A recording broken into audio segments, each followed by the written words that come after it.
Hallo maatjies, sit lekker snoesig, want hier begin ons storie. Lang gelede, aan die rand van 'n diep, donker woud, was daar 'n helder rivier wat rustig verbygevloei het. Langs die rivier het 'n ou meule gestaan, en in die meule het 'n molenaar saam met sy baie mooi dogter gewoon.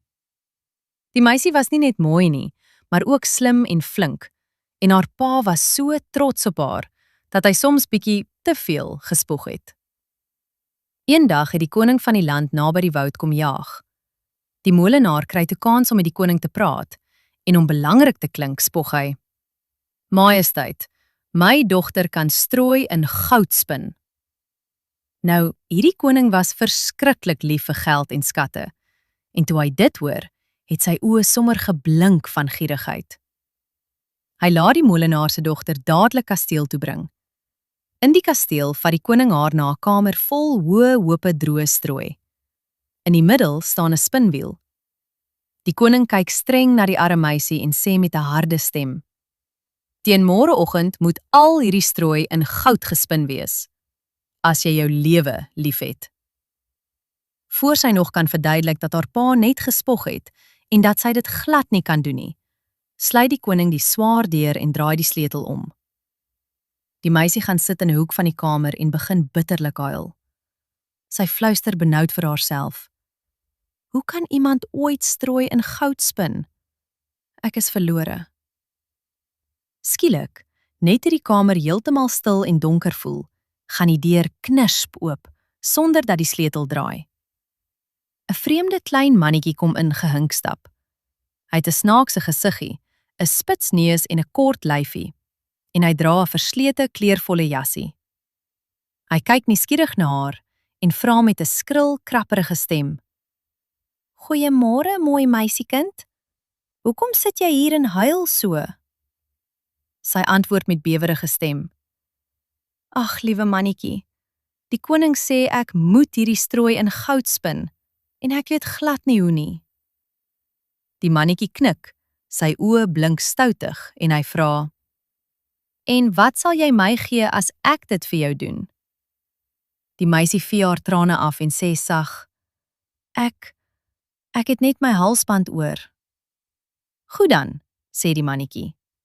"Gee vir my jou halsband en ek sal vir jou spin." Sy haal haar mooi halsnoer af en gee dit vir hom.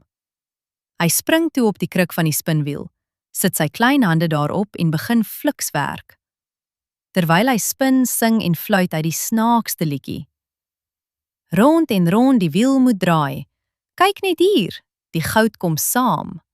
Strooi verdwyn en goud verskyn. Rond en rond, hoe mooi en fyn." Die wiel draai rond en rond, die strooi blink en glinster, en voor die nag verby is al die strooi in mooi goue drade verander. Toe die son begin opkom, verskyn die koning. Hy sien die goud en sy mond val amper oop van verbasing. Maar in plaas daarvan om dankbaar te wees, word hy net nog meer gierig. Die volgende aand vat hy haar na 'n nog groter kamer vol strooi en sê: "Teen môreoggend moet al hierdie strooi in goud wees. As jy dit reg kry, sal jy baie ryk beloon word." Toe hy weg is, begin die meisie weer huil, want sy weet sy kan dit nie. Maar soos die vorige nag, gaan die deur oop en die snaakse mannetjie verskyn weer. Hy glimlag skeef en vra: "Wat sal jy my hierdie keer gee as ek al die strooi in goud spin?" Sy kyk na haar hand en sê moedeloos: "Ek het net nog my ring oor." "Dan gee jy vir my jou ring," sê hy eenvoudig, "en ek sal weer vir jou spin." Sy gee hom die ring, en hy spring weer op die spinwiel en sing sy vrolike lied terwyl die strooi in goud verander. Teen dagbreek is alles weer goud, en die koning is so in sy noppies dat hy skaars kan praat. Maar nog steeds is dit nie genoeg vir hom nie. Hy laat haar die derde aand na 'n nog groter kamer vol strooi bring en sê: "Vannag moet al hierdie strooi in goud verander word. As jy dit reg kry, sal jy my koningin word." Toe die deur weer toeslaan, bly sy alleen oor en haar hart bons van vrees.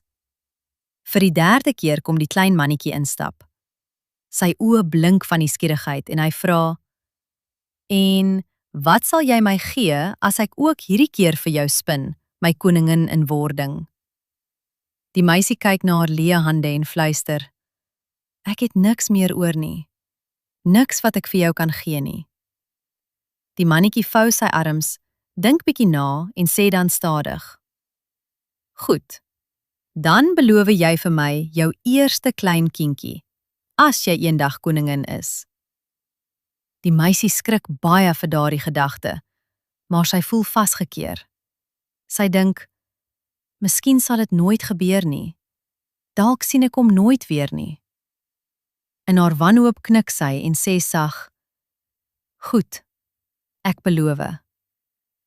Die mannetjie glimlag tevrede, spring weer op die wiel en sing sy lied. Die strooi verdwyn en goue drade blink reg deur die nag.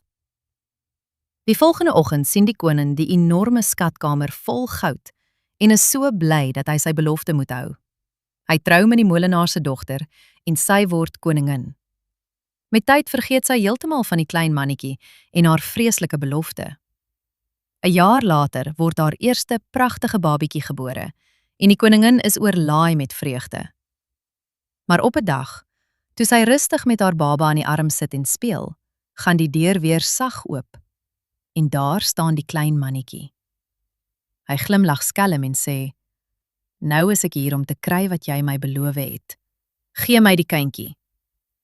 Die koningin druk haar baba styf teen haar vas en huil bitterlik. Sy smeek hom, "Nee, asseblief, jy kan al die skatte in my koninkryk kry. Los net vir my kind." Eers sê hy streng nee, maar haar trane raak sy hart 'n klein bietjie sagter. Uiteindelik brom hy, "Goed, ek gee vir jou 3 dae kans. As jy binne 3 dae my naam kan raai, mag jy jou kind hou." Met daardie woorde verdwyn hy. Daardie nag slaap die koningin amper glad nie. Sy lê en dink aan elke snaakse naam wat sy al ooit gehoor het. Sy stuur boodskappers reg deur die land om name te soek, van gewone name tot die vreemdste wat hulle kan kry. Die volgende dag kom die mannetjie weer en vra, "Wel, my koningin, wat is my naam?" Sy begin, "Is jou naam Timotheus? Ichabod? Benjamin? Jeremias?" Maar elke keer lag hy en sê, "Nee, majesteit, dit is nie my naam nie." Die tweede dag probeer sy sommer die snaakste name wat sy kan kry. Sy vra, "Is dit dalk Pieter Stoffel? Of Hunchback? Of Crookshanks?" Sy probeer in haar eie taal snaakse byname uitdink, maar telkens antwoord hy, Nee, dit is nie my naam nie." Teen die aand van die tweede dag is die koningin baie moedeloos. Maar net toe die son sak, kom een van haar boodskappers haastig by haar ingestorm. Hy buig diep en sê, "Koningin, ek het 2 dae lank geloop sonder om nuwe name te hoor. Maar gister het ek 'n hoë heuwel uitgeklim, naby die woud, op 'n plek waar vos en haas vir mekaar goeienag sê. Daar het ek 'n klein hut gesien. Voor die hut het 'n vuurtjie gebrand, en om die vuur het 'n snaakse mannetjie op 1 been gedans en hierdie lied gesing." Die boodskapper haal diep asem en sê dan die woorde wat hy gehoor het.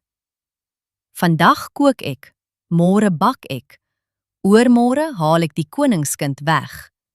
Niemand hier weet, nie eers die dame, dat Repelsteeltjie is my naam." Toe die koningin hierdie naam hoor, spring sy van blydskap op. Sy kan skaars wag vir die volgende dag. Die 3de dag sit sy op haar troon met al haar hofmense om haar, asof daar 'n groot fees gaan plaasvind. Die hofverpleegster staan langs haar met die baba in haar arms, asof sy reg is om hom oor te gee. Die klein mannetjie verskyn weer, vryf sy hande van plesier en lag. "Nou dan, my koningin, wat is my naam?" Sy kyk hom kalm aan en vra eers, "Is dit Jan?" "Nee, mevrou," sê hy en trek 'n lelike gesig. "Is dit Tom?" "Nee, mevrou." "Is dit dalk Jemmy?" Dit is dit ook nie, brom hy. Toe glimlag sy skuins en vra stadig, kan jou naam miskien Repelsteeltjie wees? Die mannetjie skreeu van woede. 'n Heks het jou dit vertel. 'n Heks het jou dit vertel. Hy stamp sy regtervoet so hard in die vloer dat dit diep vasknyp en hy moet met albei hande daaraan trek om dit los te kry. Hy ruk en pluk en toe hy uiteindelik loskom, draai hy om en hardloop so vinnig as wat sy kort beentjies hom kan dra, ver die woud in. En hy word nooit weer by die kasteel gesien nie. Die verpleegster lag, die baba kraai van plesier en die hele hof lag en spot agter hom aan. 'n Baie goeie môre en 'n baie snaakse fees vir jou, meneer Repelsteeltjie. En die koningin hou haar kind veilig teen haar vas en vergeet nooit weer om versigtig te wees met beloftes nie. Fluit, fluit, my storie is uit.